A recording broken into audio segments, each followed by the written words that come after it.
in the meantime, I'm thrilled because we need to suddenly find out for the first time in South Africa's history what happens when the SARS Commissioner and the Finance Minister are having fouribbles. And so we're delighted to be able to welcome a budget analyst at Section 27 and the Budget Justice Coalition Steering Committee member, Matshidiso Lencoasa, is on the line. Hello, Matshidiso. You heard the hot mic yesterday when Enoch Godongwana, Finance Minister, was talking about how angry he was with SARS Commissioner Edward Kieswetter. What is going on?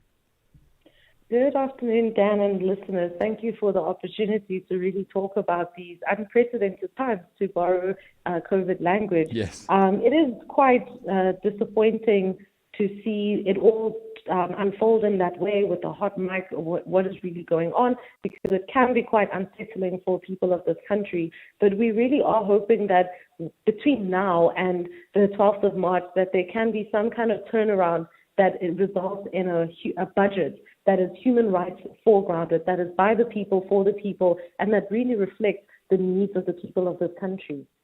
So let's talk about what is the power dynamic between a finance minister and a SARS commissioner? Are their duties in any way interacting? When do they work together? When do they not? How can they influence each other? Just so that we get to understand what it means that the commissioner and the finance minister are at loggerheads. Sure. So I think they do play really significant roles in terms of public service. So the commissioner, of course, has a particular insight regarding tax and the specialists regarding tax. And the commissioner actually had referenced that an increase in VAT is probably, not only is it regressive, but it hasn't performed as well as we would have liked in terms of generating tax revenues. And of course, that kind of perspective, I mean, as South Africans, we know that to be true because we've seen an increase in VAT in 2018. And since then, things have not necessarily gotten better. One could even say that our economy feels more constrained than ever before, with poverty rates that are on the rise and persistent poverty. On the other hand, you have a finance minister who, yes, tables the budget and the budget speech for the country. But of course, in that, at the end of the day, we must remember that they are public servants and they are doing a service for the people of this country. And so one would have expected adequate consultation with other members, other tax or other policy makers, including the tax boss, but also more importantly, adequate consultation with the rest of the country. And just the reaction of the minister yesterday to the idea of public consultation, to saying that no, we can't set up rallies across the country, was just so disheartening, because at the end of the day, that's the public purse, that's people's money. Absolutely. So in what kind of environment can you imagine the SARS commissioner enraging the finance minister about this? Was it his public pronouncements last week that maybe we didn't need tax increases because if you just strengthen SARS, then SARS could recover over 450 billion rand of tax avoidant money? Or could there have been moments in the last week where they sat across each other in meetings where they were both stakeholders in the conversation that led to this kind of discordance?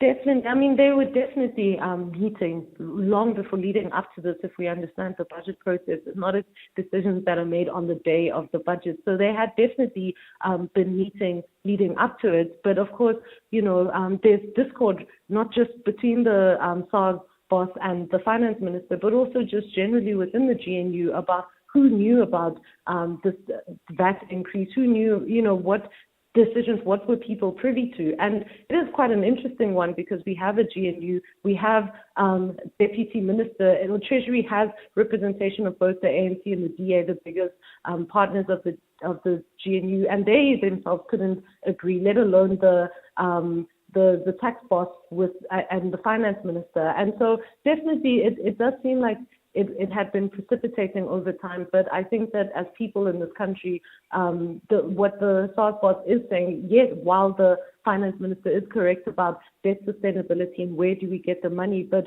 on the other hand, it is definitely true that the SARS boss probably spoke on behalf of the country, because I think South Africans are just overtaxed at this moment. We cannot afford an extra, VAT increases in that way, and he needed to step his foot down in this particular moment.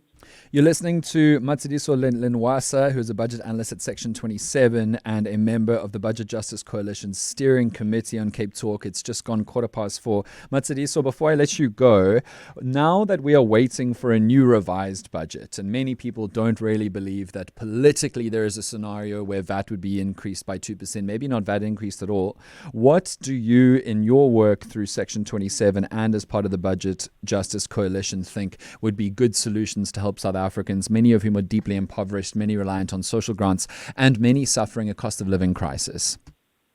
Sure. Thank you, Dad, for this question, because I think that's really what should be foregrounding the conversation moving forward and leading up to the retabled budget speech.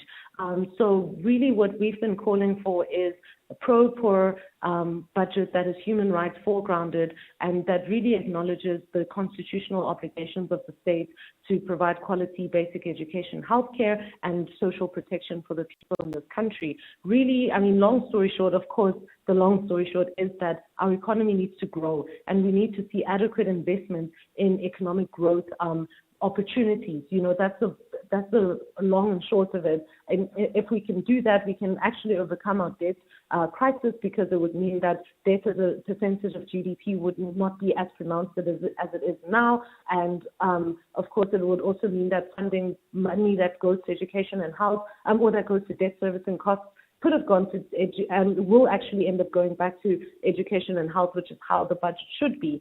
We really do first of also call for human rights impact assessments to assess human rights impact before budget decisions are made, which clearly would have saved the finance minister and the government a lot of we could have saved the country funding in terms of the cancelled budget speech, But we also just echoing what the SARS boss has been saying about strengthening our tax systems, because that's a message that we've been saying for years. There's so much leakage in our system, so many illicit financial flows and tax-based erosion. There are people, many of us are overtaxed, and South Africans are paying so much of our money back into the public purse, but we're feeling that burden because there are people and corporations who feel that they're above the law and are actively stealing from the people in this country. So we really are hoping for that, as well as tackling underspending in particular areas, including in education and health. Those are the sort of pronouncements we'd love to see in the budget speech.